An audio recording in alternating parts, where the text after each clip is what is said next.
Brothers వారి family మెంబర్స్కి రిలేటివ్స్కి అలాగే వారి ఫ్రెండ్స్కి జనసేన కుటుంబ సభ్యులకు అలాగే ఇతర పాత్రికేయ మిత్రులకు అందరికి కూడా పేరు పేరున మా హృదయపూర్వక నమస్కారాలు అభినందనలు తెలియజేసుకుంటూ ముందుగా బ్రదర్ రినీల్కి నా హృదయపూర్వక అభినందనలు తెలియజేసుకుంటూ చాలా ఇన్నోవేటివ్గా ఒక ప్యాషనెట్గా నువ్వు అంచెలంచెలుగా నీ ఎడ్యుకేషనల్ జర్నీతో పాటు అలాగే ఏదైతే తెలుగు ట్రిబ్యూన్ ఛానల్ కూడా రన్ చేస్తూ చాలా అంటే కొత్త తరంకి ఏదైతే నువ్వు చెప్పావో 81 నిజంగా మన రాష్ట్రంలో రాజకీయంగా మేల్కొల్పింది అదే పీరియడ్.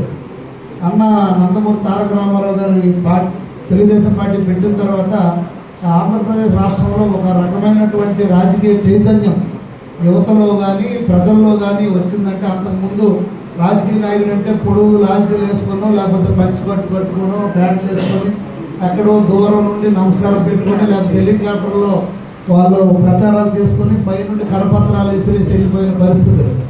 అలాంటిది ఈరోజు ప్రతి ఒక్క ప్రజాప్రతినిధి ప్రజల వద్దకు వెళ్ళి ప్రజలకు జవాబుదారీగా ఉన్నారంటే అదే పీరియడ్. ఆ పీరియడ్ని ఒక మోడల్గా తీసుకొని ఇది చేయడం చాలా సంతోషం.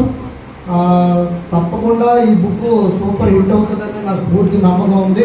దీనికి తెలుగు అనువాదం కూడా చేయాలి. ఇంకా చాలా మందికి పెద్దవారికి కూడా ఇది అందుబాటులోకి మనం తీసుకురావాలి. సో రేపు పార్లమెంట్ మనకి అసెంబ్లీ 18th నుండి స్టార్ట్ అవుద్ది. అక్కడ కూడా నువ్వు బుక్స్ పట్టుకొని వస్తే ఎమ్మెల్యేస్ అందరికి కూడా ఈ బుక్ ఇద్దాం. నువ్వు రావాలి తప్పకుండా. నేను మా ఇద్దరం కూడా రోజు ఎక్కడ అవుతాం పవనాన్ని హెల్ప్ కలుగుతాం.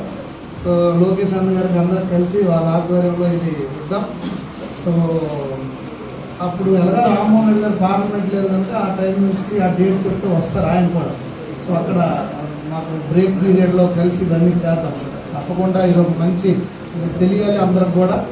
సో చాలా సంతోషం. మంచి కార్యక్రమంలో నన్ను కూడా ఈరోజు మీరు భాగస్వామ్యం చేసినందుకు, అలాగే ఈరోజు కార్యక్రమం ఇంత బాగా చేశారు మీ ఫ్రెండ్స్కి అలాగే అందరికి కూడా నేను పేరున నా హృదయపూర్వక నమస్కారాలు ధన్యవాదాలు తెలియజేస్తాను.